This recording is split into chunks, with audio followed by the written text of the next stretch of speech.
Video like जरूर कर लीजिए और ऐसे वीडियो लगातार फ्री में पाने के लिए चैनल को तुरंत सब्सक्राइब कर लीजिए और बेल आइकन को जरूर टैप कर लीजिए ताकि आगे भी सारे वीडियो आपको मिलते रहे। यूट्यूब में फॉलो करते हैं तो प्लीज ये वाला फ्री टेलीग्राम चैनल जरूर ज्वाइन कर लीजिएगा। सारे नोटिफिकेशन सारे अपडेट यहीं पे आते हैं, ध्यान रखिए। यूपीपीएससी अपर प्रीलिम्स 2025 एग्जाम फाइनली कंडक्ट हो जाने के बाद 12 अक्टूबर 2025 को हमारा नया पेड बैच 2026 के लिए प्रीलिम्स के लिए शुरू हो चुका है। 2025 मुख्य परीक्षा के लिए भी शुरू हो चुका है। 2026 की अगर आप शुरुआत से तैयारी करना चाहते हैं, स्टडी फॉर सिविल सर्विसेज का फ्रेश बैच शुरू कर दिया गया आपके लिए 15 अक्टूबर 2025 से। इसमें एडमिशन लिया जा सकता है, आगे तक भी 30 तारीख तक भी एडमिशन ले सकते हैं, दीपावली बाद भी एडमिशन ले सकते हैं। 15 अक्टूबर से शुरू हुए इस बैच में हम पूरी तैयारी कराएंगे अपर प्रीलिम्स 2026 के लिए। और एक लॉन्ग टर्म पेड बैच होगा, ये फाउंडेशनल बैच इसको कहा जाता है, जिसमें आप शुरुआत से तैयारी करते हैं और जो 3 स्टेज की स्ट्रैटेजी की बात हमने की थी अपनी आंसर की में, वो यहाँ पे फॉलो कराई जाएगी। 3 स्टेज की स्ट्रैटेजी फॉलो करते हुए आप अपने को इस तरीके से तैयार करेंगे कि कट ऑफ निकालना आप सुनिश्चित कर सकते हैं। हमारे 2025 के छात्रों ने काफी अच्छे अटेम्प्ट यहाँ पर किए हैं। एक मॉडरेट लेवल के पेपर में भी स्टडी फॉर सिविल सर्विसेज का परफॉर्मेंस आप देख ही सकते हैं।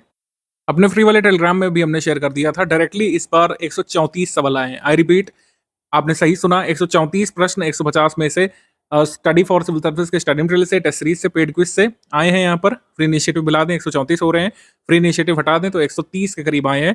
तो 134 प्रश्न आपको स्टडी फॉर सिविल सर्विसेज के इंस्टीट्यूट से मिल जाते हैं। कट ऑफ कितना जाएगा, कभी भी जो है 100 पार नहीं करेगा cut off, moderate level paper में भी। तो आप देख सकते हैं कि अगर आप फुल एफिशिएंसी से नहीं भी सारा कुछ पढ़ाई कर पाए हमारे पेड बैच में से, अगर आप यहाँ पर 75%, 77% भी एफिशिएंसी दिखाते हैं तो आप कट ऑफ निकालना सुनिश्चित कर सकते हैं। पूरे उत्तर प्रदेश में जितने भी लोग पीसीएस की तैयारी करते हैं, कराते हैं, उनको ये बात स्पष्ट है कि पढ़ना तो स्टडी फॉर सिविल सर्विसेज से ही पड़ेगा। अगर आपको प्रीलिम्स पे सिलेक्शन लेना है, प्रीलिम्स का कट ऑफ क्लियर करना है, तो स्टडी फॉर सिविल सर्विसेज से ही आपको स्टडी करना पड़ेगा। आप जितनी जल्दी ये बात स्वीकार कर लें उतना ही आपके लिए अच्छा होगा, आपकी तैयारी के लिए अच्छा होगा। जो लोग हम पर ट्रस्ट करके आए हैं, मैं आपको आपके कॉन्फिडेंस बूस्ट के लिए मैं पीडीएफ शो कर रहा हूँ, आगे भी दिखा देंगे। 134 प्रश्न यहाँ पर आए डायरेक्टली। और 2025 का जिन लोगों ने एग्जाम दिया था वो मेंस के पेड ग्रुप को ज्वाइन कर सकते हैं। सारे प्रूफ आपके सामने दे दिए गए हैं, आप खुद पढ़िए, दूसरों को पढ़ाइए, हेटर्स को भी दिखाइए। और जितने भी लोग एस्पायर कर रहे हैं स्टडी फॉर सिविल सर्विसेज को ज्वाइन करने के लिए, स्केप्टिकल थे या फिर उन्हें ये बात नहीं पता चल रही थी कि जनरली ज्वाइन करना भी चाहिए या फिर नहीं, आप खुद ही प्रूफ देखिए, आप किसी की बात मत मानिए, आप ही प्रूफ देखिए। 2025 में अगर किसी छात्र से आपका कॉन्टैक्ट है जिसने स्टडी फॉर सिविल सर्विसेज का पेड ग्रुप लिया हो, आप उससे कॉन्टैक्ट कर सकते हैं और उससे पूछ सकते हैं कि मटेरियल जेन्युइन है कि नहीं, मतलब मटेरियल जो हमने दिया उससे जो स्क्रीनशॉट निकाला गया है वाकई मटेरियल का है कि नहीं।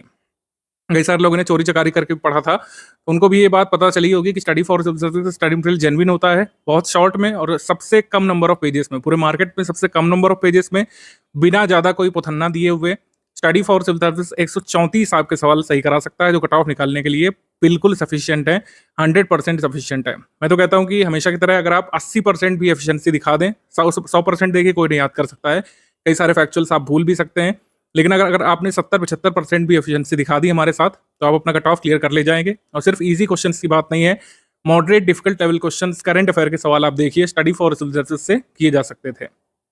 ठीक है, तो स्टडी फॉर सिविल सर्विसेज को आपको ज्वाइन करना ही पड़ेगा, आज नहीं तो कल। तो इससे अच्छा आप अभी कर लीजिए, आप अपना समय बचाएंगे, इधर उधर के फर्जी प्लेयर्स से बचिए, यूनिकॉर्न वगैरह की बातों में मत आइए, फर्जी मुहावरों से दूर रहिए। आप जो है प्रूफ मांगिए, अगर कोई आपको क्लेम कर रहा है कि स्टडी फॉर सिविल सर्विसेज से बढ़िया करा सकता है, आप उससे यही प्रूफ मांगिए कि आपके 2025 या उससे पहले प्रीलिम्स के एग्जाम में कितने क्वेश्चन आए आपके स्टडी मटेरियल से या फिर आपके किसी भी एफर्ट से। हम तो सारे प्रूफ वगैरह यहाँ पर डॉक्यूमेंटेड देते हैं, आप यहाँ पर खुद ही देख सकते हैं। फ्री वाले टेलीग्राम में पीडीएफ अवेलेबल है, जिसको डाउट है देख ले। और जो लोग पेड ग्रुप को ज्वाइन कर चुके हैं, आप सभी को आपके मोटिवेशन के लिए, कॉन्फिडेंस बिल्डअप के लिए मैं आपको शो कर रहा हूँ। हमारे पेड बैचेस आगे तक चलते रहेंगे और बल्कि जब 60 दिवस तक बचे होते हैं हमारा क्रैश कोर्स आता है। लेकिन जितना जल्दी आप स्टडी मटेरियल को ले लेते हैं, पेड बैच में आ जाते हैं, और जितना डेली आप एफर्ट डालना शुरू कर देते हैं, तो लास्ट मोमेंट में पैनिक वाली सिचुएशन नहीं रहेगी। आप शुरुआत से बेसिक पढ़ते हुए, तैयारी करते हुए शुरू कर सकते हैं। बेसिक पढ़ने के साथ साथ आप जो है मुख्य परीक्षा का भी ग्रुप ज्वाइन कर सकते हैं, 2026 का भी हमारा चल रहा है, उसमें पढ़ते हुए आप कंप्लीट सिलेक्शन तक की तैयारी लेना सुनिश्चित कर सकते हैं, मतलब सिलेक्शन तक की तैयारी की जा सकती है। दीपावली 2025 से अगर आप शुरू करेंगे, 2026 की दीपावली तक अपने आप को मेंस तक के लिए परिपक्व पाएंगे। ये पेड बैच हमारा शुरू हुआ है, ये हर मंथ अनाउंस होता है, आप इसको ज्वाइन कर सकते हैं। सारे प्रूफ वगैरह आप खुद ही देख सकते हैं। आप देखेंगे directly study for civil services के स्टडी मटेरियल से एग्जाम में सवाल पूछ लिए जाते हैं। जो स्टेटमेंट पूछे गए हमारे स्टडी मटेरियल में ऑलरेडी ये गिवन थे, और ऐसा लगभग हर क्वेश्चन में आप देख सकते हैं। जितना रेलिवेंट होता है, जितना स्टडी फॉर सिविल सर्विसेज देता है आपको, बहुत ही मिनिमम नंबर ऑफ पेजेस में अब तो हमने कर दिया है। तो कोई बहुत मोटी मोटी किताबें भी नहीं आपको पढ़नी है। और जिन लोगों ने कहा था कि ऐसे ही सेल्फ सफिशिएंट कुछ लोग नहीं होते हैं, खुद ही समझ लें, तो उनके लिए रिकॉर्डेड वीडियो लेक्चर्स भी हम देते हैं। इवन बेसिक बुक के तक के रिकॉर्डेड वीडियो लेक्चर्स हमने अब अरेंज कर दिए हैं 2026 पेड बैच में। तो हर चीज़ के रिकॉर्डेड वीडियो लेक्चर्स भी अवेलेबल हैं। बेसिक बुक जो शुरुआत में मिलेगी उसके रिकॉर्डेड वीडियो लेक्चर आप देखिएगा। आगे जो चीज़ें मिलेगी उसके रिकॉर्डेड वीडियो लेक्चर साथ ही साथ प्रोवाइड किए जाएंगे। तो इसमें कोई दिक्कत वाली बात नहीं है, मतलब लिटरली स्पून फीडिंग है। अब बस आपको डेली बेसिस पर पढ़ते जाना है, वीडियो लेक्चर देखते जाना है। शुरुआत में बेसिक जो दिया जाएगा उसको पढ़ते जाना है, फिर सेकंड स्टेज में स्ट्रैटेजी बताई जाएगी, स्टडी फॉर सिविल सर्विसेज का एक्सटेंडेड मटेरियल मिलेगा, कई सारे जो हम नोट्स वगैरह साझा करते हैं सेकंड फेज ऑफ प्रिपरेशन में उसको पढ़ना पड़ेगा। फिर टेस्ट सीरीज होती है आपकी, पेड क्विज शुरू हो चुकी है, उसमें कई सारे सवाल ऑलरेडी हो रहे हैं, तो उससे आप एग्जाम में सही कर पाते हैं सवाल। जो लोग पेड ग्रुप में आ चुके हैं, यही आपका स्ट्रैटेजी वीडियो है, यही पहला वीडियो हम आपको देते हैं ओरिएंटेशन वाला। स्ट्रैटेजी वीडियो में वो सारी चीज़ें क्लियर कर दी जाती हैं कि फर्स्ट स्टेज ऑफ प्रिपरेशन में एटलीस्ट आपको क्या स्टडी करना है। तो इसी स्ट्रैटेजी वीडियो में बने रहिए और सारी बातों को ध्यान से सुनते समझते हुए चलिए। ये ग्रुप सभी लोग ले सकते हैं। मैं आपको बताऊं, प्रतिदिन आपको 6-7 घंटे यहाँ पे लिखा है, लेकिन शुरुआत में तो इतना नहीं देना है। शुरुआत में 4, 4.5, 5 घंटे भी सफिशिएंट होंगे। जो लोग वर्किंग प्रोफेशनल्स हैं वो भी अपने काम के बाद समय निकाल सकते हैं 4, 4.5 घंटे का। हाउसवाइफ्स भी समय निकाल सकती हैं, और जो रेगुलर स्टूडेंट्स हैं उनको तो लाभ मिलेगा ही। ठीक है, जो नए लोग हैं, खासकर जो नए नए तैयारी में उतरे हैं, उनके लिए ग्रुप स्पेशली फोकस किया गया है। और कुछ ऐसे भी लोग जिनका कह सकते हैं बेसिक नहीं कवर है। कई सारे लोग तैयारी में कूद जाते हैं, इधर उधर का मार्केट का मटेरियल ले जाते हैं, लेकिन कई बार जो है वो फॉल्स होप में जाते हैं कि उनका प्रीलिम्स हो जाएगा। नहीं हो पाता अनफॉर्चुनेटली। क्यों नहीं हो पा रहा है? क्योंकि बेसिक्स नहीं क्लियर है। कई सारे लोगों का प्रीलिम्स हुआ लेकिन वो मेंस में कुछ नहीं लिख पा रहे हैं। कई सारे लोगों की ये क्वेरी आती है कि सर प्रीलिम्स तो पास कर लिए, लेकिन आंसर राइटिंग कर रहे हैं तो कुछ मैटर ही नहीं मिल रहा है, कुछ समझ में नहीं आ रहा है क्या लिखें उस आंसर में, कैसे आगे बढ़ें। तो ऐसी समस्या तब आती है जब आपके बेसिक कवर नहीं होते हैं। बेसिक आच्छादित किए बिना आप जो है कूद जाते हैं परीक्षा में, फिर आप अपने आप को क्लूलेस महसूस करते हैं। तो एकदम बेसिक बुक से आगे बढ़ते हुए यहाँ पर आपको पूरी स्ट्रैटेजी बताएंगे। सबसे पहले स्टडी फॉर सिविल सर्विसेज के 2026 पेड ग्रुप के फीचर्स डिस्कस कर लेते हैं, फिर आगे हम लोग मूव करेंगे मेन स्ट्रैटेजी पर। स्टडी फॉर सिविल सर्विसेज के बारे में आप लोग जानते हैं, हमारा इंस्टीट्यूट 2016 से चल रहा है। जब डिजिटल रिवॉल्यूशन शुरू हुआ था इंडिया में, उत्तर प्रदेश में, तब से ही हमारा ये प्लेटफॉर्म खड़ा हो गया था। पहले रूडिमेंट्री स्टेज में, अब एकदम फुल फ्लेज्ड कह सकते हैं ऑर्गेनाइज्ड तरीके से चल रहा है। कोविड में इतने सारे इंस्टीट्यूट्स बंद हो गए, कई सारे लोगों ने अपना दूसरा काम करना शुरू कर दिया है। स्टडी फॉर सिविल सर्विस वहीं पर खड़ा है और अपने लक्ष्य के साथ कि ज़्यादा से ज़्यादा लोगों का सिलेक्शन हो। जो लक्ष्य 2016 में हमने शुरू किया था डिसाइड करके कि इस लक्ष्य के साथ आगे बढ़ना है इंस्टीट्यूट को, वही लक्ष्य अब भी है। हमने अपने तरीकों में परिवर्तन किया है, अपने आप को अपग्रेड किया, अपने इक्विपमेंट्स को अपग्रेड किया, अपने साथियों को नई स्किल सिखाई है, और नए नए जो चैलेंजेस जो हमको फेस कर रहे हैं यूपीपीएससी के द्वारा जो पेपर बनाए जाएंगे, वो हमारे लिए एक तरीके से चैलेंज होता है। हर साल जो यूपीपीएससी पेपर प्री और मेंस का बनाता है, कोई भी पेपर जिसके लिए हम तैयारी कराते हैं, वो हमारी टीम एज अ चैलेंज लेती है कि किस तरीके से हम अपने मैक्सिमम स्टूडेंट्स को उसमें सिलेक्ट करा पाएँ, उसका कट ऑफ निकलवा पाएँ। ठीक है, तो यही हमारा उद्देश्य रहा है शुरू से कि किस तरीके से जो गिवन सिलेबस है उसकी तैयारी अपने स्टूडेंट्स को कराई जाए, जिससे मैक्सिमम लोग हमारे इंस्टीट्यूट से सिलेक्ट हों। उसके लिए हमने तमाम प्रयास किए हैं। शुरुआत में छोटे स्तर पे होता था, लेकिन अब लगातार इतने सारे स्टूडेंट्स जुड़ते गए, आप लोगों ने विश्वास दिखाया, हमने लगातार मेहनत की, जिससे आपके विश्वास पर हम खरे भी उतर सकें। तमाम लोग सिलेक्ट हो चुके हैं। सिलेक्शन लेने वाले जो प्रीलिम्स के छात्र हैं उनकी संख्या अब लाखों में पहुंच चुकी है। मेंस वाले हज़ारों लोग सिलेक्ट हो चुके हैं।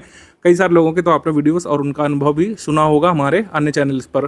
ठीक है, ये ऐसे ही संभव नहीं हुआ। हमने साल दर साल अपने तरीकों में परिवर्तन किया। इस साल भी अमूलचूल परिवर्तन किया गया है, वो अभी आगे आपको बताएंगे।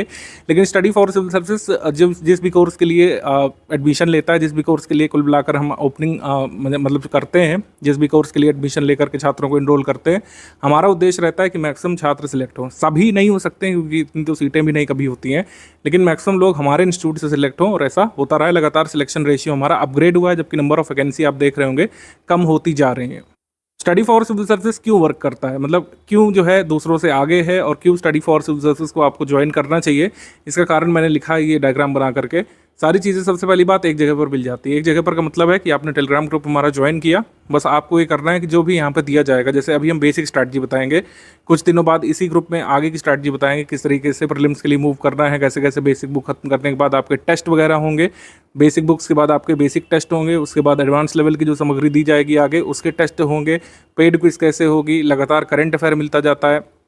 आपको किसी चीज़ के लिए बाहर वेट करने की ज़रूरत नहीं पड़ती है कि फ़लाँ मैगज़ीन छपेगी तो हम पढ़ेंगे। जैसे कई सारे लोग जो गाइड हैं वो क्या करते हैं कि दूसरे मटेरियल को बता देते हैं कि जब ये मैगज़ीन छपे तो आप ये पढ़ लेना, जब ये वाली बुक आए तो ये पढ़ लेना। इस तरीके से आपकी स्ट्रैटेजीज़ को प्लान कराते हैं। हमारे यहाँ पर ऐसा नहीं है। अगर आप हमारे यहाँ पर इनरोल्ड हुए हैं तो सब कुछ यहीं से मिलता है। यहीं से मतलब स्टडी फॉर सिविल सर्विसेज के पेड टेलीग्राम ग्रुप से आपको सब कुछ मिलता है, यानी कि प्रीलिम्स का करंट अफेयर मिलता है जो मंथ वाइज आता है, नेशनल इंटरनेशनल करंट अफेयर पूरा उसमें कवर होता है। Uttar Pradesh specific current affair अब मंथ वाइज मिलता है आपको। पिछले 1-2 वर्षों से मंथ वाइज अपने उत्तर प्रदेश करंट अफेयर भी देना शुरू किया है, एक मंथ में निश्चित तारीख पर 12 तारीख के करीब आपको मिल जाता है ग्रुप में। करंट अफेयर के अलावा जीएस की पूरी प्रिपरेशन यहाँ पर होगी, शुरुआत बेसिक लेवल पर, फिर प्रीलिम्स ओरिएंटेड लेवल पर, फिर एडवांस लेवल पर टफ क्वेश्चंस के लिए आपको तैयार कराया जाएगा। सारा डेटा सेट जो भी होता है, कई सारे डेटाज आपको तैयार करने पड़ते हैं। आज जैसे जनगणना भी शुरू हो चुकी है अगली वाली, खैर उसके फैक्ट तो बहुत दिन बाद आने की संभावना है, लेकिन जितना भी डेटा वगैरह होता है, नई रिपोर्ट्स जो आती हैं, उसके एसोसिएटेड फैक्ट्स, टाइमली अपडेट्स, सारे जो जरूरी होते हैं यहाँ पर मिल जाते हैं आपको। हमारे प्रैक्टिस रिसोर्सेज सबसे इनरिच्ड है। हमने देखा है कि कई सारे लोग भले ही हमारा पेड ग्रुप ना ज्वाइन करें, एकदम लास्ट में एग्जाम आने पर स्टडी फॉर सिविल सर्विसेज की प्रैक्टिस रिसोर्सेज पर मैक्सिमम ट्रस्ट करते हैं। जैसे इस समय आरओ का एग्जाम ही ले लें आप, जो अभी हाल में हुआ था, उसमें सभी ने स्टडी फॉर सिविल सर्विस की टेस्ट सीरीज परचेज की थी, चाहे लीगल माध्यम से चाहे लीगल माध्यम से। और इसका कारण भी है, स्टडी फॉर सिविल सर्विस की टेस्ट सीरीज सबसे ज़्यादा एग्जाम ओरिएंटेड होती है। हमारा टेस्ट सीरीज का डिपार्टमेंट है पूरा, नई टेस्ट सीरीज बनाई जाती है, जबकि दूसरों के यहाँ क्या है, टाइपिस्टों की टीम होती है, वो पुराने सवालों को लेकर के तोड़ मरोड़ करके ऑप्शन ऊपर नीचे दाएं बाएं करके देते हैं, जिससे खास लाभ नहीं मिल पाता है आपको। हमारी टेस्ट सीरीज टीम इस तरीके से टेस्ट ड्राफ्ट करती है, जैसे आयोग में आयोग का जो पैनल होता होगा, अब ये प्रक्रिया तो ट्रांसपेरेंट है नहीं जो हम बता पाएँ, लेकिन आयोग जिस तरीके से अपना काम करता होगा हमारे हिसाब से, जो एग्जामिनर्स का पैनल होगा वो अपने अपने क्वेश्चन ड्राफ्ट करते होंगे, वैसे ही हमारा टेस्ट सीरीज डिपार्टमेंट नए क्वेश्चन ड्राफ्ट करता है हमेशा ही, ठीक है, जिससे मैक्सिमम बेनिफिट आपको मिलता है। सबसे जो ज़रूरी टॉपिक्स होते हैं उसकी प्रैक्टिस हम इतनी बार करा देते हैं कि उससे जो क्वेश्चन पूछे जाते हैं प्रीलिम्स में आप कर ले जाते हैं और आपका कट ऑफ निकल जाता है। तो सबसे ज़रूरी चीज़ है कमिटमेंट। हमारा सपोर्ट लॉन्ग टर्म के लिए होता है। जैसे ये ग्रुप अभी हम शुरू कर रहे हैं, पहला ग्रुप 2026 का, आप देखेंगे कि 12 महीने, 16 महीने, 17 महीने बाद भी हमारी वही एनर्जी रहेगी, वही हमारा कमिटमेंट रहता है। बार बार आपसे फ़ी चार्ज नहीं की जाती है। अगर एग्ज़ाम 1-2 महीने टल भी जाता है, जैसे एग्ज़ाम ये टला है 2025 वाला, पहले जल्दी होना था लेकिन अब ये टल गया है, ऐसे ही कई बार एग्ज़ाम टल जाते हैं 2-3 मंथ के लिए, तो हम अपना सपोर्ट जारी रखते हैं हमेशा ही। जहाँ तक फिजिबल होता है, study for civil service team अपना सपोर्ट मेंटेन करती है, ठीक है। अब आरओ का एग्ज़ाम जैसे कैंसिल हुआ था, तो बहुत लॉन्ग टर्म के लिए टल गया था, तो उसमें हमने जो है कुछ नए चेंजेस किए थे, मतलब डिस्काउंट पर लोगों को एनरोल किया था। लेकिन यूपीपीएससी में आज तक भी ऐसा नहीं हुआ है कि एग्ज़ाम टला हो। इवन कोविड में आप देखेंगे एग्ज़ाम 5-6 महीने के लिए आगे बढ़ गया था, लेकिन हमारा सपोर्ट बिना किसी फीस के जारी रहा था, और हमने कोविड वाले के बाद के एग्ज़ाम की पूरी तैयारी कराई थी, प्रीलिम्स में और मेंस में भी। तो हमारा सपोर्ट लॉन्ग टर्म तक रहता है। जो हमारा कमिटमेंट फीस लेने के दिन है, वही हमारा 16 महीने बाद, 17 महीने बाद भी रहता है। हमारे टीचर्स आपको डाउट क्लियरेंस ग्रुप में उसी तरीके से एंटरटेन करते हैं जैसे डे 1 में, वैसे डे नंबर 1000, मतलब डे नंबर कह सकते हैं 180वें में, या फिर डे नंबर जो है कह सकते हैं 400वें में। जब 12-14 महीने बीत जाएंगे तब भी हमारा वैसा ही सपोर्ट और वैसे एनर्जी बनी रहती है। आपकी एनर्जी भले ही डाउन हो जाए, आप भले ही अपने लक्ष्य से इधर उधर दाएं बाएं हो जाए, लेकिन हमारा सपोर्ट हमेशा बना रहता है। हमारे टीचर्स आपको डाउट बताएंगे, हमारा करंट अफेयर रेगुलर बेसिस पर आएगा। आपको टेलीग्राम ग्रुप में जो भी नए अपडेट्स होंगे, जो भी नया स्टडी मटेरियल होगा, वो टाइमली अपडेट किया जाता रहेगा, ठीक है। Consistent support through out your journey बना रहता है। आपकी यात्रा में हम हमेशा साथ दिखेंगे आपको। आप भले ही यात्रा से इधर उधर हो जाएं, आप भले ही जो है पढ़ाई छोड़ दें कि कुछ और करने लगे, जब तक हमारा कमिटमेंट होता है जिस भी कोर्स के लिए, वो हमारा कोर्स चलता रहता है लगातार, ठीक है। तो इसी तरीके से 2016 से हम लोग चला रहे हैं। साल दर साल जो एग्ज़ाम की डिमांड होती है उसको पूरा करने के लिए minor changes here and there पूरे कोर्स में किए जाते हैं, लेकिन हमारा मॉडल वही है कि कमिटमेंट रहेगा। जो भी कमिटमेंट किया गया है उसको पूरा किया जाएगा, और पूरा प्रयास हमारी टीम करेगी कि आपका कट ऑफ निकले। अगर आप पढ़ेंगे, हमारा पढ़ाया हुआ एग्ज़ाम में आता है, आपका कट ऑफ ज़रूर निकलेगा। हम लगातार प्रयास करेंगे, आप लगातार पढ़ते जाइए, तो कट ऑफ ज़रूर निकलेगा। तो जैसे ही हमने आपको बताया, वो यहाँ पर लिखा भी हुआ है, वन स्टॉप डेस्टिनेशन के फॉर्म में रहेगा। कंप्लीट स्टडी मटेरियल आपको मिलेगा। Prelims oriented recorded video lectures बाद में मिलेंगे, टेस्ट सीरीज मिलेगी, प्रीलिम्स ओरिएंटेड कुछ नोट्स भी मिलेंगे आगे चल करके, पीवाईक्यू कंपाइलेशन मिलेगा। सिर्फ यहीं पर जो पीवाईक्यू कंपाइलेशन मिलेगा वही पढ़ना पड़ेगा बाहर से, बल्कि पीवाईक्यू कंपाइलेशन हम लोग नहीं देते हैं कभी, ना रिकमेंड करते हैं, ना बाहरी कोई मैगजीन रिकमेंड करते हैं। मंथली करंट अफेयर आपको मिल जाता है। कैसे कैसे मिलेगा अभी बता रहे हैं। मंथली लाइव डिस्कशन ये फीचर है, ये हमने 2025 से शुरू किया था। मंथली लाइव डिस्कशन में क्या होता है कि 2026 के अगर आप फुल पेड ग्रुप में हैं, तो आपके डाउट क्लियरेंस वाले ग्रुप में एक अप्रोप्रिएट टाइम पर, जनरली 40 दिन या 35 दिन के अंतराल में, हम लोग एक लाइव डिस्कशन सेशन करते हैं। वो ऑडियो के माध्यम से होता है, ठीक है। टेलीग्राम में ऑडियो सेशन हम लोग करते हैं, लाइव होता है वो, मतलब लाइव आकर के टीचर आपके डाउट्स जो है सुनेंगे, उसको बताएंगे। आप जो है मतलब लाइव आकर के अपने डाउट पूछ सकते हैं और टीचर से डिस्कस कर सकते हैं क्या चीज़ आपको नहीं समझ में आ रही है, ठीक है, बुक से पढ़ाई नहीं समझ में आ रही है, क्या अप्रोच रखनी चाहिए एग्ज़ाम के लिए, वो समझ नहीं पा रहे हैं, आप कोई ऐसा डाउट पूछना चाहते हैं जो लाइव आकर के ही पूछा जा सकता है तो आप पूछ सकते हैं, ठीक है। यूपीपीएससी स्पेसिफिक, सिलेबस स्पेसिफिक और बेसिकली प्रीलिम्स ओरिएंटेड चर्चा यहाँ पर होती है। यूपीपीएससी स्पेसिफिक ये 35-40 दिवस में एक बार होता है, जब भी होना होता है हमारे टीचर आपको नोटिफाई कर देंगे और आप जो है अपने टेलीग्राम ग्रुप में इसको ज्वाइन कर सकते हैं और अपने डाउट जो है डिस्कस कर सकते हैं। इसमें पार्ट लेना कंपलसरी नहीं है, यानी कि ये कोर्स का कोई ऐसा भाग नहीं जो आपसे छूट गया या फिर आप नहीं ज्वाइन कर पाए तो आपका कोई नुकसान होगा, ऐसा नहीं है। जो लोग ज्वाइन करना चाहते हैं, जिनके डाउट है, वो यहाँ पे पूछ सकते हैं। अदरवाइज जो डाउट क्लियरेंस वाला ग्रुप है जिसमें आप अपने कोर्स स्पेसिफिक डाउट पूछेंगे, वो तो टाइमली चलता ही रहता है। डेली जो है 15-16 घंटे वो चलता है। आप सुबह से लेकर रात तक अपने डाउट पूछ सकते हैं। अगर लेट नाइट डाउट पूछते हैं तब भी हमारी टीम रिप्लाई करती है कई बार। अगर 2 बजे के बाद डाउट पूछेंगे रात में तो नेक्स्ट मॉर्निंग आपको ग्रुप शुरू होते ही डाउट का रिड्रेसल मिल जाता है, आपका जवाब टाइमली मिल जाता है। इस पीडीएफ को अच्छे से देख लीजिएगा कुल मिला करके। इस पीडीएफ को डाल भी देंगे आपके टेलीग्राम ग्रुप में, पिन कर देंगे। इसमें टाइम प्लान लगा हुआ है, किस तरीके से बेसिक तैयारी करनी है, किस दिन कौन सा चैप्टर कितने घंटे पढ़ना है। इस बार ये व्यवस्था भी हमने कर दी है। पहले हम लोग ये नहीं करते थे, चैप्टर वाइज नहीं बताते थे, बुक वाइज बताते थे, लेकिन इस बार चैप्टर वाइज डेली कितने चैप्टर, कितने घंटे, कितने चैप्टर, पूरा यहाँ पर टाइम प्लान हमने बनाया है, जिससे बेसिक प्रिपरेशन आप शुरू में करें। एकदम जो ABCD से शुरुआत करना चाहते हैं उनको काफ़ी बेनिफिट इसमें मिलने वाला है कि डेली बेसिस पर 45 से 60 दिवस का जो प्लान है 2 महीने का, ठीक है। अगर आप में कैलिबर है तो 1.5 महीने में भी इसको कर सकते हैं, 45 दिवस में। अगर थोड़ा टाइम लेना चाहते हैं 60 दिवस में इसको कंप्लीट कर सकते हैं। फिर आपके इसी स्टडी मटेरियल पर, इसी पढ़े हुए बेसिक पर आपके टेस्ट होंगे, जिससे आप अपनी प्रिपरेशन चेक करेंगे। स्टेज वाइज चलते जाना है। शुरू का जो पहला 2 महीना होगा वो बेसिक पढ़ाई के लिए है। फिर आगे आपके टेस्ट होते रहेंगे करीब 1 महीने तक, बेसिक के 1-1.5 महीने तक टेस्ट होंगे, एवेल्युएशन आप करिए, उसके बाद आगे की स्ट्रैटेजी बताई जाएगी। अभी बेसिक का ही हम बताएंगे। ओवरऑल आपको आइडिया हमने दे दिया है कि पहले जैसे बेसिक होगा, फिर प्रीलिम्स ओरिएंटेड मटेरियल होगा, फिर PYQ कंपाइलेशन मिलेगा और रिकॉर्डेड वीडियो लेक्चर मिलेंगे। उसको देखना है आपको, उससे तैयार करना है। प्रैक्टिस शुरू हो जाएगी। प्रैक्टिस अभी तुरंत नहीं शुरू कर रहे हैं क्योंकि अभी काफ़ी टाइम है हमारे पास।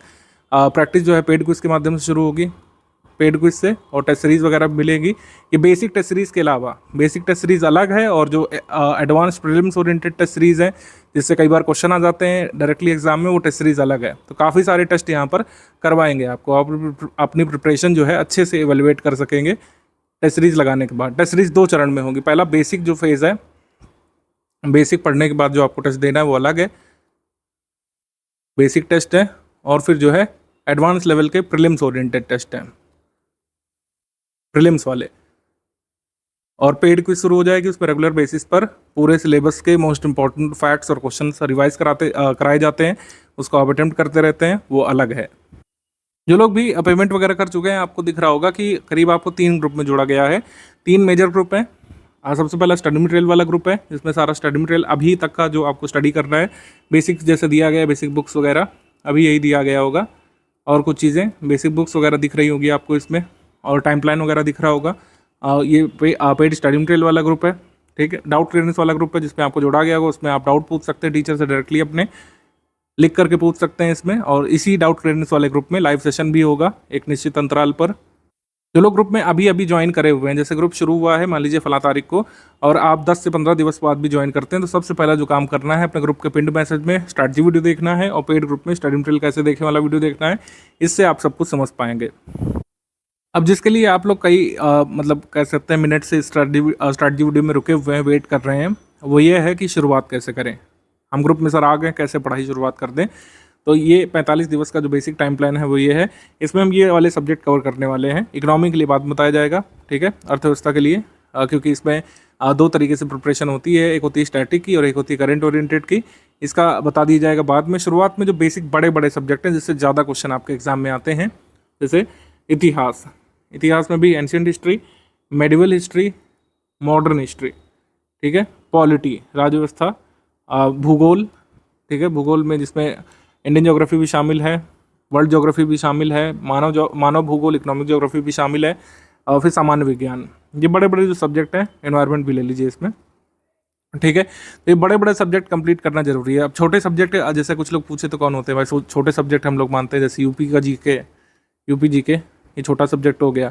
आर्ट एंड कल्चर, प्रीलिम्स में आर्ट कल्चर से बहुत कम ही सवाल आते हैं, तो आर्ट कल्चर ये छोटा सब्जेक्ट हो गया। गवर्नमेंट स्कीम वगैरह है, ये सब हम छोटे सब्जेक्ट के रूप में रखते हैं, यानी कि इनको कंप्लीट किया जा सकता है, इनका पोर्शन कम होता है, ठीक है।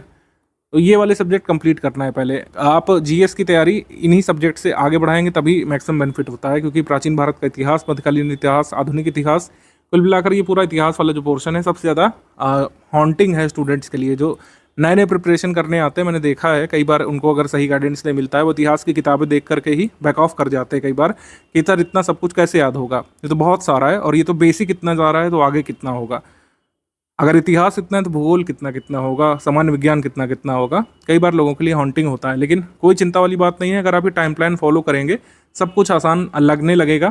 थोड़ा सा शुरू में आपको बर्डन महसूस हो सकता है, लेकिन अगर टाइम प्लान के ये वाले फेज से आप गुजर गए बेसिक वाले से, बाद में चीज़ें बहुत आसान हो जाएंगी प्रीलिम्स के लिए और मेंस के लिए भी।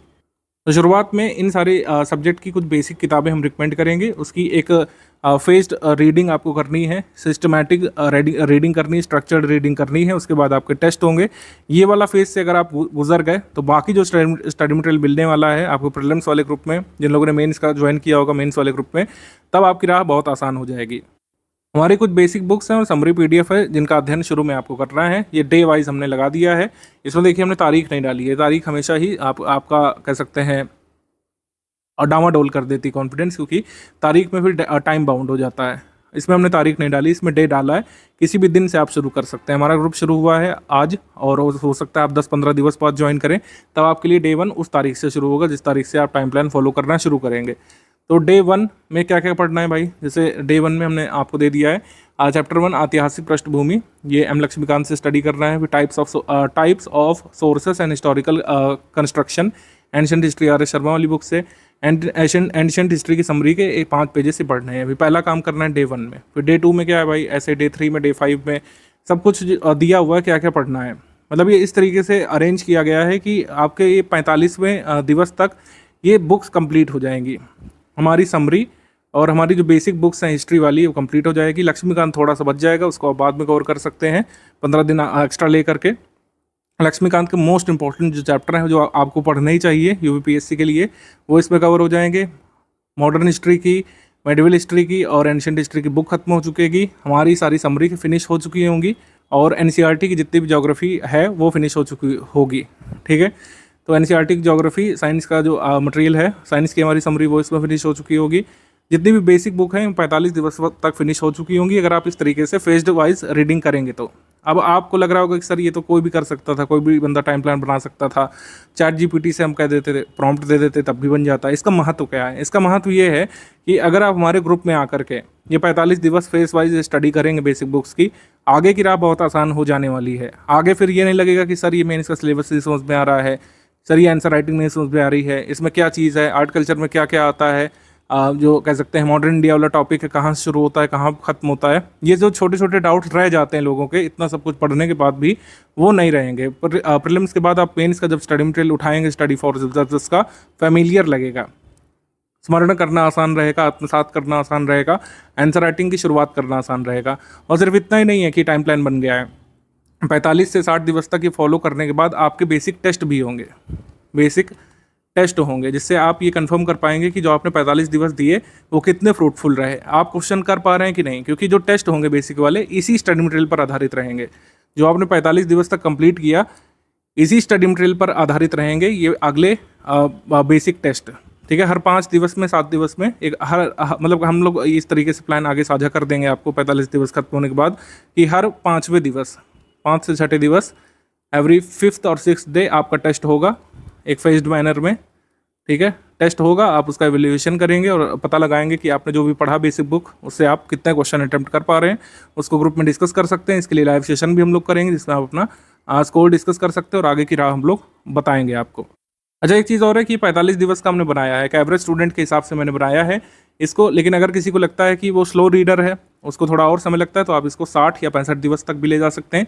कोशिश करिए कि इससे आगे नहीं बढ़ाइएगा।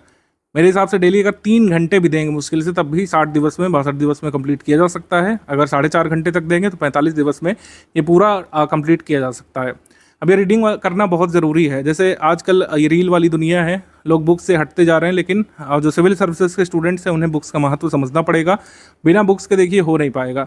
अब जैसे कुछ लोग पूछेंगे कि सर बुक्स से नहीं आ रहा है, ये बात सच है। एनसीईआरटी की सारी बुक आप पढ़ डालिए तब भी यूपीएससी के 10-15 से ज़्यादा क्वेश्चन नहीं कर पाएंगे, और 10-15 क्वेश्चन से कट ऑफ निकलता नहीं है। लेकिन इसका महत्व हमेशा ही रहता है।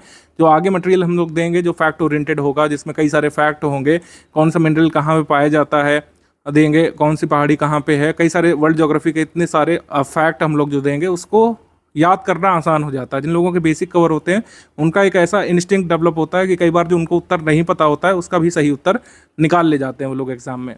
वो इंस्टिंक्ट आपका तभी डेवलप होगा जब ये आप सबसे कठिन वाले फेज से गुजरेंगे। फ़ोन रख करके, रीलों से ध्यान हटा करके अगर ये बेसिक वाला आपने कवर कर लिया, जो लोग सीरियस स्टूडेंट है वो मेरी बात समझ रहे होंगे, अगर ये बेसिक वाला फेज़ आपने कवर कर लिया तो आगे के सारे फेज़ बहुत आसान हो जाने वाले हैं। स्टडी शेड्यूल के बाद आपके वीकली टेस्ट शुरू हो जाएंगे, उस पर ध्यान केंद्रित आपको करना पड़ेगा। स्टडी शेड्यूल खत्म होने के तुरंत बाद आप टेस्ट देंगे तो फिर से मतलब रिवीजन करने की ज़रूरत नहीं पड़ेगी। टेस्ट देते देते आपको समझ में आ जाएगा कि कितना आप लोग पढ़ पाएँ और कितना यहाँ पे दोबारा रिवाइज करने की ज़रूरत होगी। लक्ष्मीकांत की पूरी बुक में से क्वेश्चंस रहेंगे, मोस्ट इंपॉर्टेंट टॉपिक शेड्यूल में शामिल कर दिए हैं। धीरे धीरे लक्ष्मीकांत को पूरा खत्म करने की कोशिश कर रहे हैं आपको 45 दिवस के बाद तक। कई सारे लोगों के मन में अभी भी डाउट रह रहा होगा कि क्यों बेसिक बुक पढ़ें जब इससे पूरा सिलेबस कवर नहीं होता है और एग्जाम में सारा कुछ नहीं आ सकता है। लेकिन बेसिक बुक जरूरी है क्योंकि जो स्टाइल है बेसिक बुक का, जो पुरानी एनसीईआरटी है उसमें समझाते हुए चीज़ें दी हुई है।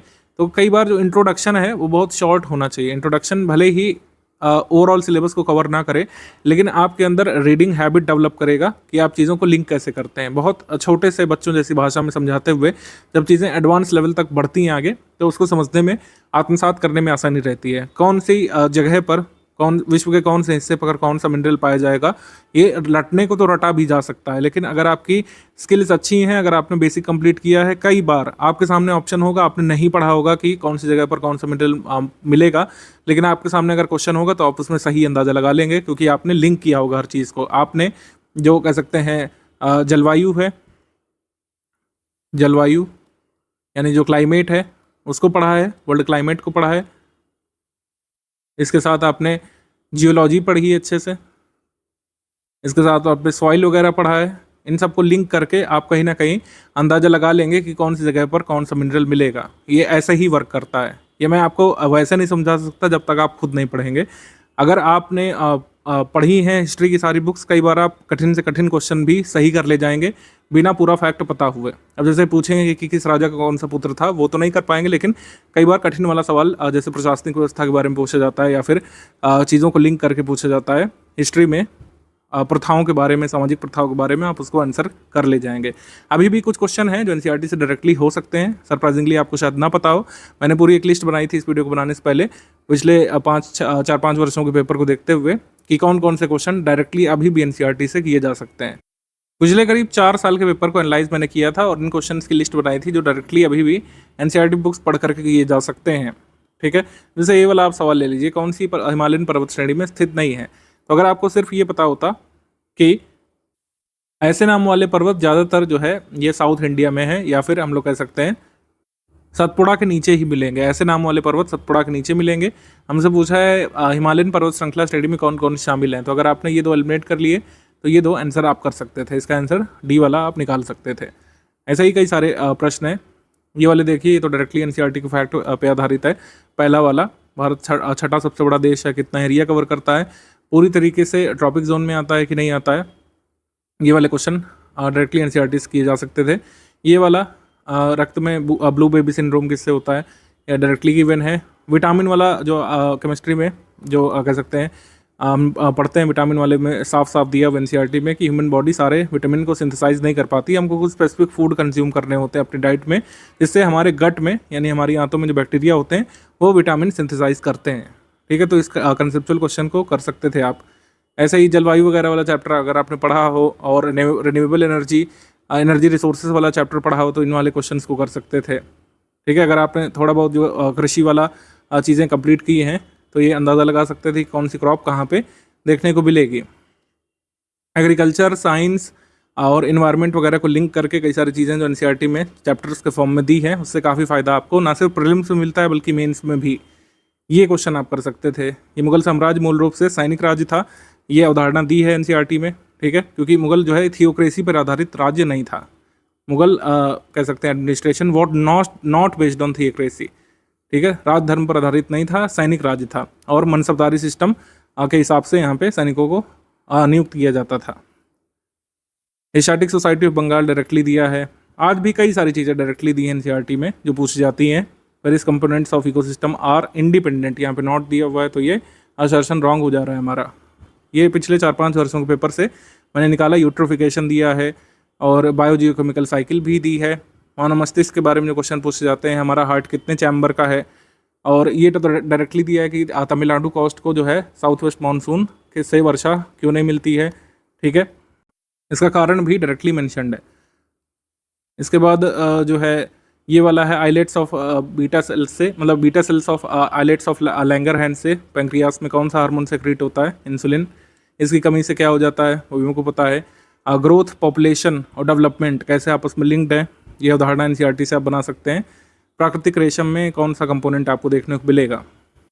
कोरिलेस फोर्स की अवधारणा दी है एनसीईआरटी ज्योग्राफी में। ये 2024 वाले कुछ क्वेश्चन है जिसमें इस तरीके से आंसर किया जारी करता था निशान लगा करके।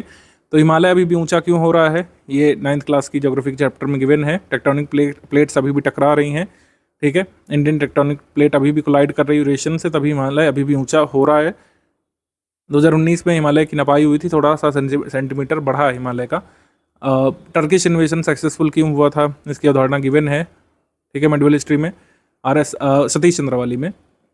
और किस तरीके से आपके कह सकते हैं 12th की ह्यूमन ज्योग्राफी वाली एनसीईआरटी में ये अवधारणा समझाई गई है सस्टेनेबल डेवलपमेंट की, ब्रेटलैंड रिपोर्ट की। लिमिट टू ग्रोथ जो है ये क्लब ऑफ रोम का है, इसके बारे में मेंशन्ड है। तो कुछ ऐसा नहीं कि बिल्कुल भी क्वेश्चन एनसीईआरटी से नहीं आ रहे हैं, लेकिन इतने सब्सटेंशियल नहीं कि पूरा कट ऑफ निकल जाए।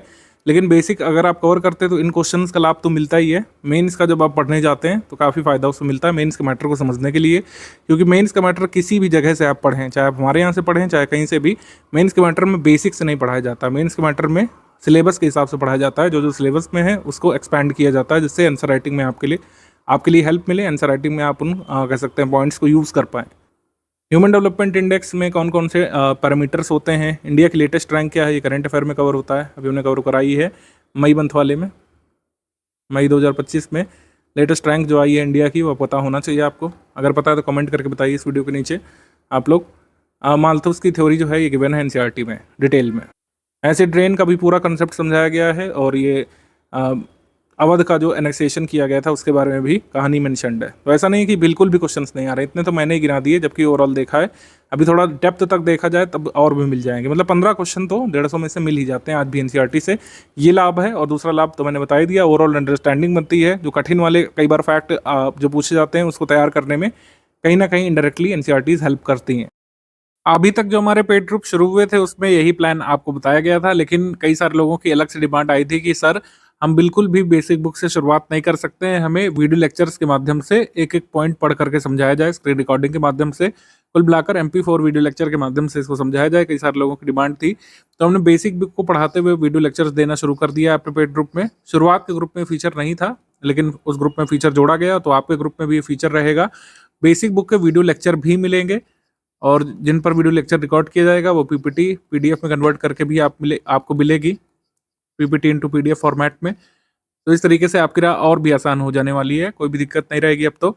लक्ष्मीकांत समझने में जिन लोगों को दिक्कत है, तो पॉलिटी के लिए जो है अभी शुरुआत में बेसिक हम लोग देंगे आपको। पॉलिटी लक्ष्मीकांत पढ़ने से पहले आपको पॉलिटी NCERT के वीडियो लेक्चर मिल जाएंगे, उसको पढ़ने के बाद, उससे समझने के बाद पॉलिटी लक्ष्मीकांत और भी आसान हो जाएगी। भले ही 45 दिवस में आप पूरा ना कर पाएँ, लेकिन अगर पहले वीडियो लेक्चर से आएंगे, वीडियो लेक्चर पढ़ते हुए आएंगे, बेसिक से पढ़ते हुए, तब बेसिक बुक की रीडिंग आसान हो जाएगी, लक्ष्मीकांत की रीडिंग आसान हो जाएगी। तो ये मैं बाद में हिस्सा रिकॉर्ड कर रहा हूँ कि आपके जो रीडिंग टाइम प्लान में जो वीडियो लेक्चर हैं वो भी इंक्लूड कर दिए गए हैं। सभी बेसिक बुक जो कि हमने आपको रिकमेंड की उसके जो है वीडियो लेक्चर मिलेंगे आपको ग्रुप में। और पॉलिटी हम लोगों ने नहीं शामिल किया था शुरुआत में, पॉलिटी NCERT, लेकिन पॉलिटी NCERT के भी शुरुआत में आपको वीडियो लेक्चर प्रोवाइड कर दिए जाएंगे। लेटेस्ट अपडेट है आपके कोर्स में, ये पुराने ग्रुप को फीचर दिया गया था, तो आपके ग्रुप में भी शामिल कर लिया गया है। ठीक है, तो बेसिक बुक के टाइम प्लान में रीडिंग तो है ही, लेकिन आपको जो है आपको सपोर्ट के लिए वीडियो लेक्चर भी मिलेंगे। वीडियो लेक्चर का टाइम प्लान आपके ग्रुप में साझा कर दिया जाएगा, किस दिन कौन सी बुक का कौन से सब्जेक्ट का वीडियो लेक्चर मिलेगा वो आपको अलग से ग्रुप में ही बता दिया जाएगा। ठीक है, आगे स्ट्रैटेजी वीडियो आप लोग कंटिन्यू करिए। यूपीपीएससी में कितने टॉपिक से कितने क्वेश्चन बनते हैं, कौन कौन से टॉपिक जरूरी होते हैं, उस टॉपिक से कितने क्वेश्चन आते हैं, इसका आइडिया शुरू से होना चाहिए। इसके लिए हम चार्ट देते हैं आपको स्ट्रैटेजी पीडीएफ में। ये शुरू से ही भान होना चाहिए कौन सब्जेक्ट सबसे ज़रूरी वाले हैं। जैसे हिस्ट्री ऑफ इंडिया, इसमें एंशिएंट, मेडिवल, मॉडर्न तीनों ही शामिल है। Ancient history, medieval history, modern history मैंने जानबूझ करके इसमें अलग अलग से आपको नहीं बताया, क्योंकि तीनों ही बहुत महत्वपूर्ण है। पहले 4-5 वर्ष पहले ऐसा कहा जाता था, और वो सत्य भी थी ये बात कि आप मॉडर्न हिस्ट्री पर फोकस करिए, एंशिएंट मेडिवल छोड़ दीजिए, या फिर बहुत मिनिमल फोकस उस पर रखिए। लेकिन ऐसा नहीं है। अब एंशिएंट से ज़्यादा क्वेश्चन हो सकते हैं पूरे पेपर में। मेडिवल से ऐसा हो सकता है ज़्यादा क्वेश्चन आ जाए, मॉडर्न से कम आ जाए। तो पूरे हिस्ट्री को कवर करना है। एटलीस्ट शुरुआत में तो पूरी हिस्ट्री पर ही फोकस करना है। जब एकदम एग्जाम नज़दीक होगा तो आगे की स्ट्रैटेजी आपको बताएंगे। 2024 वाले पेपर में जो दिसंबर में हुआ था, 26 सवाल आए थे हिस्ट्री से। 2023 में भी आइडेंटिकल रहा था, 26 आए थे। 2022 में 24 आए थे। 2021 में 19 रह गए थे। 2020 में 22 आए थे। 2019 में भी 22 आए थे। तो हिस्ट्री ऑफ इंडिया से 20+ क्वेश्चन हमेशा ही एक्सपेक्टेड होते हैं। जरूरी टॉपिक है आपका। हालांकि मेंस में आर्ट कल्चर वाला पोर्शन आता है, लेकिन हिस्ट्री ऑफ इंडिया बहुत जरूरी टॉपिक है आपका, कह सकते हैं प्रीलिम्स में। हिस्ट्री ऑफ इंडिया को आप छोड़ नहीं सकते बिल्कुल भी। 1/6 हिस्सा है पूरे पेपर का, अगर आप कैलकुलेट करें तो इंडियन हिस्ट्री बहुत जरूरी टॉपिक है। इकोनॉमी ऑफ इंडिया, इससे 15 सवाल आए थे, इस बार ज़्यादा आए थे, पहले कम रहते थे। ठीक है, पहले इकोनॉमी से कम सवाल आते थे, लेकिन अब स्टैटिक भी पूछा जा रहा है, करंट अफेयर भी।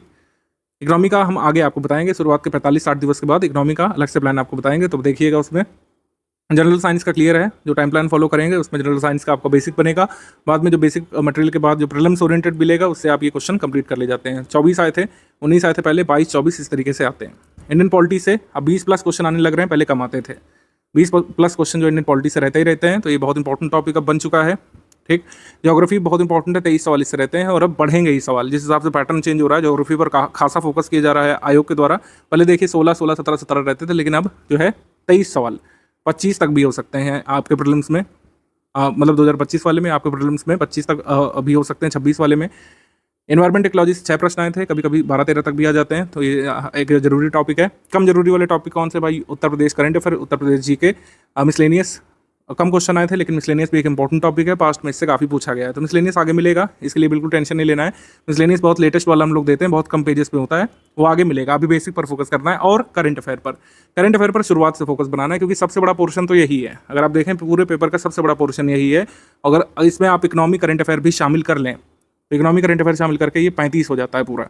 यहाँ पे इकोनॉमी करंट अफेयर शामिल कर लें तो 33 हो जाएगा, यहाँ पे शामिल कर लें तो 36 हो जाएगा। इकोनॉमी करंट अफेयर और जो नेशनल इंटरनेशनल करंट अफेयर है, उत्तर प्रदेश करंट अफेयर को भी शामिल कर लें, तो पूरे पेपर में 40 सवाल तो इसी से आते हैं। कैसे कवर होगा ये हमने आपको जीएस वाले के लिए तो बता दिया बेसिक, कि जैसे जैसे टाइम प्लान है वैसे वैसे फॉलो करना है 45 से 60 दिवस तक। उसके बाद बेसिक टेस्ट देना है। जीएस के लिए तो सॉर्टेड है। अब करंट अफेयर कैसे कैसे करना है, कैसे कैसे कराया जाएगा ग्रुप में, इसको देख लेते हैं। करंट अफेयर कैसे कैसे मिलेगा? करंट अफेयर आपको डेली बेसिस पर भी मिलेगा। जो लोग हमारे 6500 वाले ग्रुप में, 9000 वाले ग्रुप में आए हैं, मतलब आप टोटल स्टडी मटेरियल वाले ग्रुप में आए हैं और फुल पेड ग्रुप में आए हैं, तो डेली करंट अफेयर मिलेगा। मंथ वाइज करंट अफेयर भी मिलेगा, उत्तर प्रदेश करंट अफेयर भी मिलेगा। ठीक है, जो लोग केवल स्टडी मटेरियल वाले ग्रुप में आए हैं, कह सकते हैं 4000 वाले में, उनको शायद जो है डेली बेसिस पर करंट अफेयर ना मिल करके डेली का मंथली कंपाइल करके मिलेगा। जो भी आपके कोर्स की डिटेल है उसमें देख लीजिएगा। मतलब जो लोग फुल पेड ग्रुप में हैं उनको डेली करंट अफेयर मिलेगा, मंथली करंट अफेयर मिलेगा, डेली का मंथली कंपाइल करके मिलेगा मेन स्पेसिफिक के लिए, और उत्तर प्रदेश करंट अफेयर भी मिलेगा। मतलब टोटल करंट अफेयर यहीं से मिल जाएगा, आपको कहीं से कुछ भी पढ़ने की जरूरत नहीं पड़ेगी।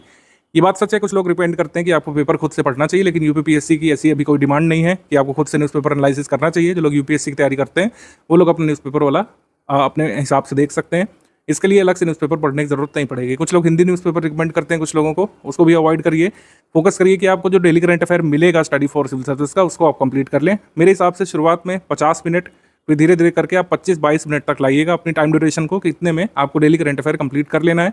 डेली करंट अफेयर को याद नहीं करना है, ध्यान रखिएगा। जैसे न्यूज़पेपर को हम लोग याद नहीं रखते हैं, याद करना हमारा औचित्य नहीं होता है, जानकारी इकट्ठा करना औचित्य होता है। डेली न्यूज़पेपर को पढ़ने का उद्देश्य जो होता है, वैसा ही उद्देश्य आपको हमारा डेली करंट अफेयर पढ़ते समय रखना है, कि आपको याद नहीं करना है, आपको बस अंडरस्टैंडिंग बनानी है, आपको बस खुद को इन्फॉर्म्ड रखना है। तो डेली करंट अफेयर और मंथली करंट अफेयर में अंतर क्या होता है, इसको पहले से एक बार कवर कर लेते हैं। मंथली करंट अफेयर में 2 प्रकार के पीडीएफ हम लोग देते हैं। एक मंथली करंट अफेयर होता है जिसमें सेक्शनल करंट अफेयर और एमसीक्यू होता है, यही सबसे जरूरी वाली पीडीएफ होती है जो आपको स्किप नहीं करना है। मंथ वाइज ये वाली तो करना ही है, क्योंकि प्रीलिम्स में जो क्वेश्चन आएंगे आपके करंट अफेयर वाले, वो इस पीडीएफ से डायरेक्टली सॉल्व होते हैं। उसका स्क्रीनशॉट वगैरह भी हम लोग दिखाते हैं एग्जाम के बाद। यही वो पीडीएफ है जिसमें नेशनल इंटरनेशनल हम लोग कवर करते हैं, पहले सेक्शन वाइज और फिर इसके कुछ एमसीक्यू होते हैं। इसके अलावा टॉप 500 हम लोग क्वेश्चन देते हैं, इससे आप प्रैक्टिस कर सकते हैं। मंथली करंट अफेयर पढ़ने के बाद इससे प्रैक्टिस कर सकते हैं, ठीक है। तो ये 2 पीडीएफ देते हैं, प्रधानता यहाँ पर इसी की रहेगी। जो प्राइमरी पीडीएफ जो आपको स्टडी करनी है, जो फंडामेंटल आपको स्टडी करना ही करना है, वो ये है, ये मैंडेटरी है इसको स्टडी करना। ये टॉप 500 वाला आपके पास समय है, अगर आपको लगता है कि रिवाइज करना चाहते हैं तो इसको पढ़ सकते हैं। ये मैंडेटरी नहीं है। 500 वाला ये कॉम्प्लीमेंट्री है, मैंडेटरी नहीं है। अगर आपको रिवाइज करना है, आपको लग रहा है कि मंथली करंट अफेयर पढ़ने के बाद हमको और प्रैक्टिस करने की जरूरत है, तो आप इससे कर सकते हैं। लेकिन जो मैंडेटरी है, जो कंपलसरी है, वो ये वाली है, मंथली करंट अफेयर पढ़ना प्रीलिम्स के लिए कंपलसरी है। ये कंपलसरी पीडीएफ है। डेली करंट अफेयर और मंथली करंट अफेयर में क्या अंतर होता है, इसको एक बार अच्छे से हम लोग डिकोड कर लेते हैं, जिससे आगे परेशानी होगी नहीं। कई सारे लोगों के मन में डाउट रहता है। डेली करंट अफेयर की जो पीडीएफ है 14-16 पेजेस में डेली बेसिस पर आती है। जैसे न्यूज़पेपर आता है आपके पास, न्यूज़पेपर में कई सारे घटनाक्रम होते हैं, खेल घटनाक्रम भी होता है और बॉलीवुड से भी जुड़ा पेज रहता है, जो आपके लिए कभी भी जरूरी होता नहीं है। मतलब बॉलीवुड की एक आधी खबरें, अवार्ड वगैरह शो को छोड़ करके कुछ जरूरी नहीं होता हमारे एग्जाम के लिए। तो डेली करंट अफेयर का उद्देश्य यही है कि आपको गैर जरूरी चीज़ों से बचा करके कुछ ऐसी चीज़ दी जाए जो प्रोडक्टिव हो, ओवरऑल आपकी प्रिपरेशन में हेल्प करे और डिस्ट्रैक्टिव भी ना हो, ठीक है। मतलब डिस्ट्रैक्ट भी ना करे इधर उधर की न्यूज़ से। तो ये मुख्य परीक्षा के सिलेबस पर केंद्रित करके दी जाती है। जैसे आपने अगर देखा होगा डेली करंट अफेयर का स्ट्रक्चर, उसमें बकायदा लिखा भी रहता है कि GS1 से संबंधित टॉपिक है, GS4 का टॉपिक है, GS2 का टॉपिक है, GS3 का है।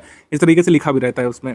किसी भी घटनाक्रम को, किसी भी न्यूज़ को, या फिर कह सकते हैं किसी भी मेन इवेंट को 360 डिग्री कवर करने का इसमें प्रयास किया जाता है, जिससे आपको ज़्यादा से ज़्यादा मैटर मिले। इसमें चीज़ों को पल्लवित किया जाता है, एक्सपैंड किया जाता है, ठीक है, समझाने की कोशिश की जाती है हर तरीके से।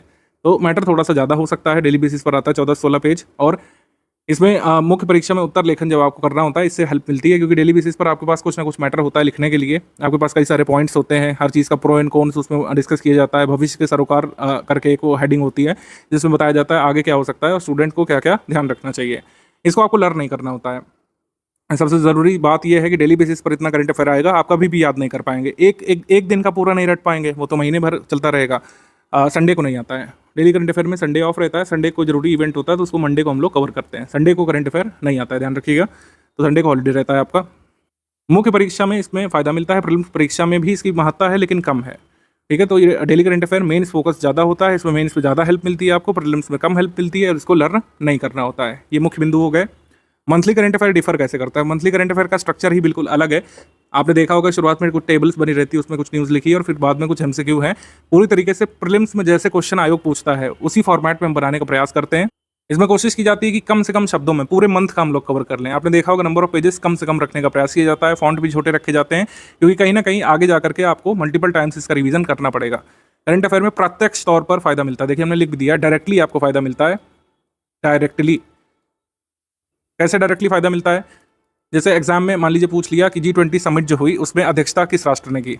मल्टीपल स्टेटमेंट वाला सवाल आ गया, उसमें एक स्टेटमेंट में पूछ लिया कि अध्यक्षता किस राष्ट्र ने की, तो उसमें हमारे करंट अफेयर की PDF पे लिखा रहता है ऑलरेडी कि अध्यक्षता किसने की, उस समिट की थीम क्या थी, यानी मुख्य विषय क्या था, समिट में कोई इंपॉर्टेंट निर्णय लिया गया, G20 में क्या किसी नए सदस्य को जोड़ लिया गया, या फिर कोई इवेंट हुआ जरूरी वाला, और अगर भारत ने उसमें पार्टिसिपेट किया तो भारत की तरफ से गया कौन था, भारत ने क्या कोई नई अनाउंसमेंट की उसके बारे में, कोई नया क्या कह सकते हैं चार्टर वगैरह जारी किया गया, या फिर जो विजन डॉक्यूमेंट है उसमें कोई नई अनाउंसमेंट की गई है, ये सब चीज़ें। डिक्लेरेशन का नाम क्या है जो कह सकते हैं समिट में अनाउंस की गई। वो ऐसे कई सारे फैक्ट जो मेमोराइज भी करने पड़ सकते हैं डायरेक्टली। जैसे जब G20 की अध्यक्षता भारत को मिली थी, तब उसमें उस साल कई सारे फैक्ट थे जो G20 के बारे में आपको मेमोराइज करने पड़े थे। इस बार जो हॉट टॉपिक है पूरे साल भर जो रहा, PM सूर्य घर मुफ्त बिजली योजना, इसके बारे में UPSC ने भी पूछा।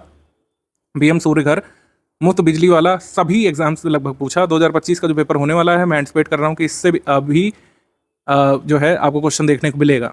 2025 के पेपर में प्रीलिम्स में PM सूर्य घर से एक क्वेश्चन बहुत ही एंटिसिपेट किया जा रहा है। मुझे लगता है कि कुछ ना कुछ तो जरूर पूछेंगे इसमें। तो हमने क्या किया कि PM सूर्य घर का पूरा एक वीडियो बना करके 2025 वाले ग्रुप में डाल दिया। तो मंथली करंट अफेयर में क्या होता है कि कोई भी बहुत ज़रूरी इवेंट होता है तो उसके जितने भी फैक्ट हो सकते हैं ज़रूरी वाले, जैसे नेशनल पार्क 107वां नंबर का आ गया है, तो उसके जितने भी जरूरी फैक्ट हैं उस मंथ के मंथली करंट अफेयर में डाल दिए गए हैं। जिस मंथ नया नेशनल पार्क क्रिएट हुआ, नई वाइल्ड लाइफ सेंचुरी कोई क्रिएट हुई, नई रामसर साइट जो है डिक्लेयर हुई, जैसे इस बार जून में नई रामसर साइट डिक्लेयर हुई है, तो जून मंथ के करंट अफेयर में 2025 में सारी डिटेल उस रामसर साइट के बारे में और जितना भी प्रीलिम्स से पूछा जा सकता है वो उसमें कवर करा दिया जाता है। तो मंथली करंट अफेयर कॉम्प्रिहेंसिव रखने का प्रयास किया जाता है, क्योंकि कहीं ना कहीं इसका आगे जाकर के आपको रिवीजन भी करना है, कई सारे तथ्यों को याद भी करना पड़ सकता है। इसी वजह से इसको ब्रीफ रखा जाता है, इसको सक्सिनेट रखा जाता है, इसको ब्रीफ रखा जाता है, सक्सिनेट रखा जाता है, ल्यूसिड रखा जाता है। वहीं ये डेली वाले को हम लोग एक्सपैंड करने का प्रयास करते हैं। इसको कई बार वर्बोस भी लग सकता है आपको कि इसमें तो सर बहुत ज़्यादा एडिंग है। एक्चुअली उसका महत्व है, आपको 360 डिग्री किसी चीज़ के बारे में पता करना होता है तो थोड़ा सा नंबर ऑफ पेजेस बढ़ जाते हैं, लेकिन उसका कहीं ना कहीं महत्व है मेंस के लिए। तो प्रीलिम्स फोकस्ड करंट अफेयर है आपका मंथली वाला करंट अफेयर, जो मंथ वाइज आपको मिलता है। हर मंथ की 4 तारीख को हम लोग देते हैं, हर मंथ की 4 तारीख को। जैसे जून मंथ का आपको कब मिलेगा, जून मंथ को मिलेगा 4 जुलाई की रात में, और जुलाई मंथ का कब मिलेगा, 4 अगस्त की रात में। ठीक है, तो इस तरीके से मंथली करंट अफेयर मिलता जाता है। टॉप 500 MCQ हम लोग देते हैं, वो करीब 8 या 10 तारीख को आता है। वो उसी मंथ का रिवीजन होता है, मतलब उसी मंथ का आप रिवाइज कर सकते हैं 500 MCQ लगा करके। उत्तर प्रदेश करंट अफेयर ये आपको मिल जाता है हर मंथ की करीब 12 तारीख को। ठीक है, तो ये ध्यान रखिएगा, इस तरीके से करंट अफेयर मिलता रहेगा। इसी तरीके से आपको पढ़ते हुए चलना है। कोशिश करिए कि डेली का जो करंट अफेयर है वो डेली बेसिस पर निपटाएं। आप ये शेड्यूल नहीं बनाइएगा गलती से भी कि 7 दिन का एक साथ रिवाइज करेंगे, तब उसमें मज़ा नहीं आएगा, उसमें बेनिफिट कम मिलेगा। तो आपको क्लियर हो गया होगा कि डेली करंट अफेयर का क्या बेनिफिट है, मंथली करंट अफेयर का क्या बेनिफिट है, टॉप 500 MCQ का रेलिवेंस क्या है, और उत्तर प्रदेश करंट अफेयर का क्या रेलिवेंस है। उत्तर प्रदेश करंट अफेयर हर बार ऐसा देखा गया है कि कई बार GS का रेलिवेंस होता है, मतलब उत्तर प्रदेश की GK कई बार ज़्यादा पूछी जाती है, किसी साल करंट अफेयर ज़्यादा पूछा जाता है। जैसे इस साल यूपी करंट से कम सवाल आए थे, या फिर बहुत ही कम सवाल आए थे कह सकते हैं।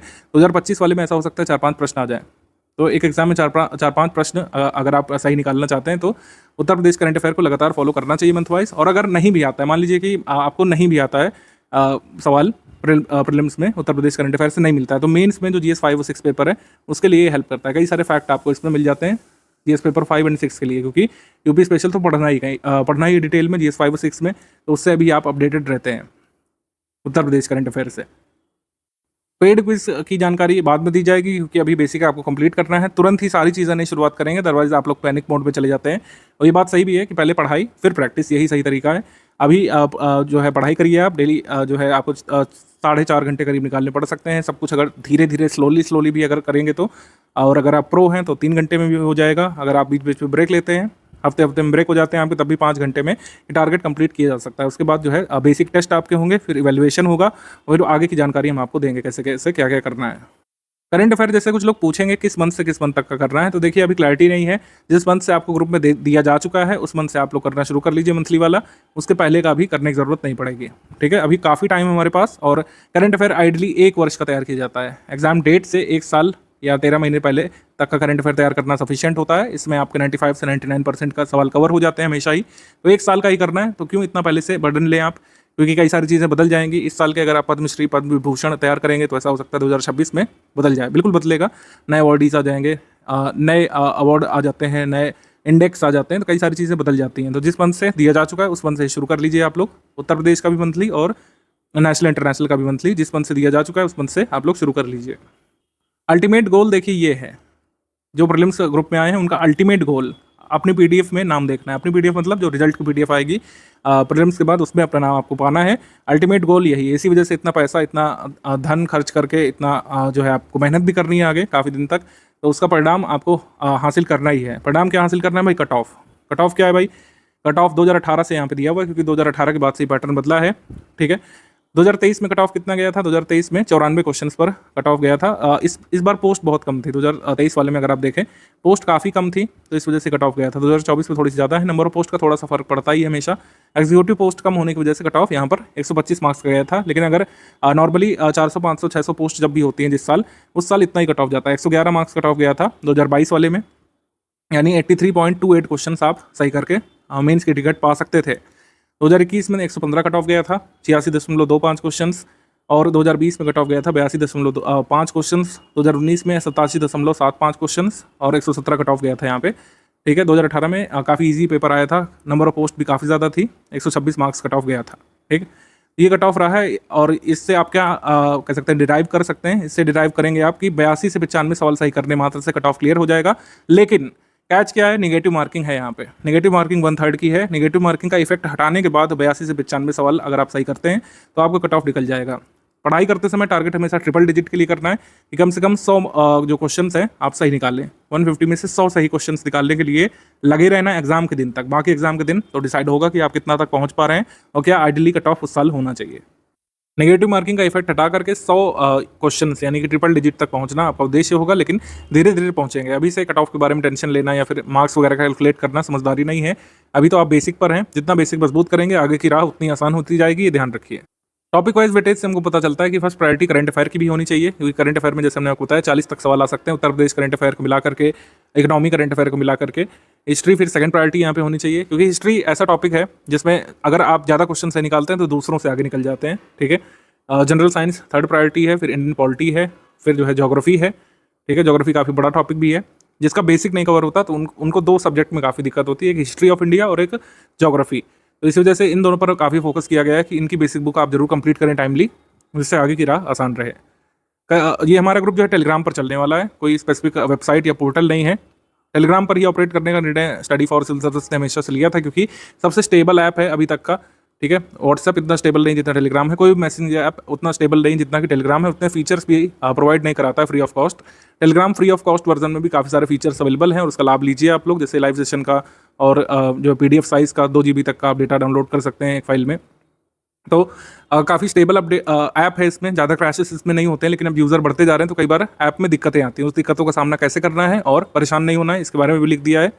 कई बार आपका ग्रुप लोड नहीं होता है तो आप लोग जो है हमारी टीम को फ़ोन करने लगते हैं। इसको करने के बजाय ये कुछ स्टेप्स आप पहले कर लिया करिए, ट्रबल शूट कर लिया करिए। पहले इंटरनेट कनेक्शन अपना चेक करिए, एरोप्लेन मोड में डाल करके फिर जो है डेटा ऑन करिए, कई बार इससे सही हो जाता है। कई बार डिवाइस को रिस्टार्ट करने से सही हो जाता है। कई बार जो कैश मेमोरी है उसको हटाना पड़ता है। कई बार स्टोरेज बहुत ज़्यादा भर जाता है आपका टेलीग्राम में, तो स्लो चलने लगता है या फिर लोड होने में देर लगाता है। तो क्या करना है, टेलीग्राम सेटिंग पे जाना है, डेटा एंड स्टोरेज सेटिंग पे जाना है, ठीक है। स्टोरेज डेटा पर जाना है, उसमें कैश मेमोरी पूरी क्लीन कर लेना है। ऐसे होगा क्या कि जो भी आप स्टोर किए होंगे अपने मोबाइल में वो हट जाएगा, आपको दोबारा डाउनलोड करने का ऑप्शन आएगा, लेकिन दोबारा डाउनलोड करने के बाद कोई दिक्कत नहीं होती है। कई बार टेलीग्राम को अनइंस्टॉल भी करना पड़ सकता है, क्योंकि कई बार बग आ जाता है उसमें। बग कैसे हटेगा, जब आप पूरा उसको हटा देंगे ऐप को और फिर उसको इंस्टॉल करेंगे। कई सारे लोग पूछते हैं कि सर क्या अनइंस्टॉल करने से पूरा हमारा डेटा चला जाएगा? ऐसा नहीं होता है। आप अनइंस्टॉल करके फिर से इंस्टॉल करिए, जिस नंबर से आपने रजिस्टर किया है हमारे टेलीग्राम ग्रुप में, उसी से फिर लॉगिन कर लीजिए, सारा डेटा वापस आ जाता है।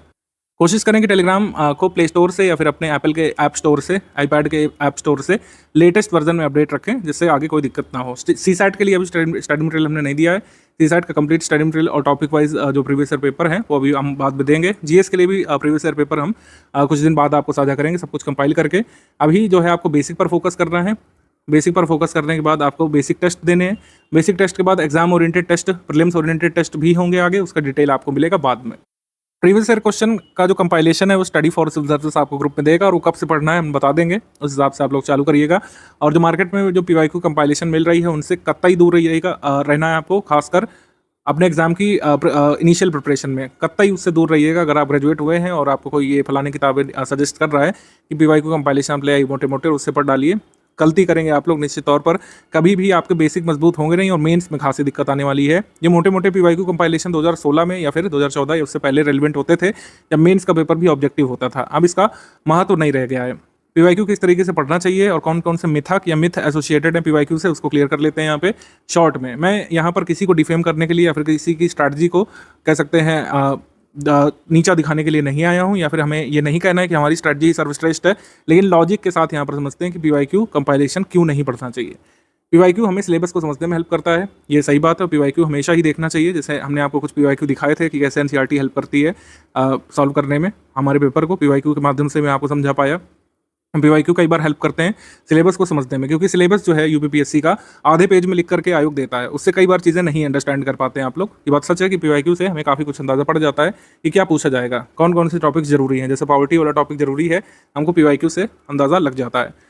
PYQ से हमें ये पता चलता है कि किस विषय में किस हद तक प्रश्न बन सकते हैं, किस विषय से कितने प्रश्न बन रहे हैं, किस हद तक कितनी डेप्थ तक प्रश्न बन रहे हैं, कि अगर आयोग जो है हिमालय से पूछेगा तो क्या क्या तक पूछ सकता है, हिमालय के कितने अंदर आयोग पूछ सकता है, ठीक है। डेक्कन प्लेट्यू जो है उसमें कितने तथ्य पूछ सकता है, या फिर हिस्ट्री ऑफ इंडिया है, मुगल प्रशासन से क्या क्या किस हद तक पूछ सकता है, कितनी गहराई तक सवाल बन सकते हैं, ये हमको भान हो जाता है। और PYQ से बढ़िया कोई समझा नहीं सकता है।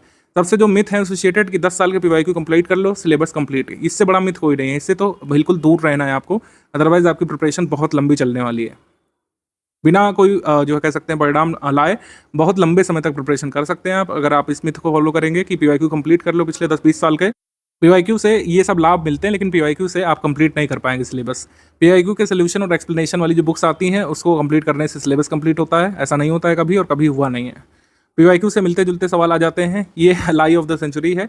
PYQ से इंस्पायर्ड सवाल होते हैं लेकिन बहुत कम होते हैं, और PYQ से आजकल जो सवाल बन भी रहे हैं वो काफ़ी टफ लेवल के बन रहे हैं। मतलब 5-6 PYQ को मिला करके सवाल बन रहा है, जिससे कुछ लाभ ज़्यादा नहीं होता है। PYQ बहुत सारे रिपीट होते हैं, ऐसा नहीं है।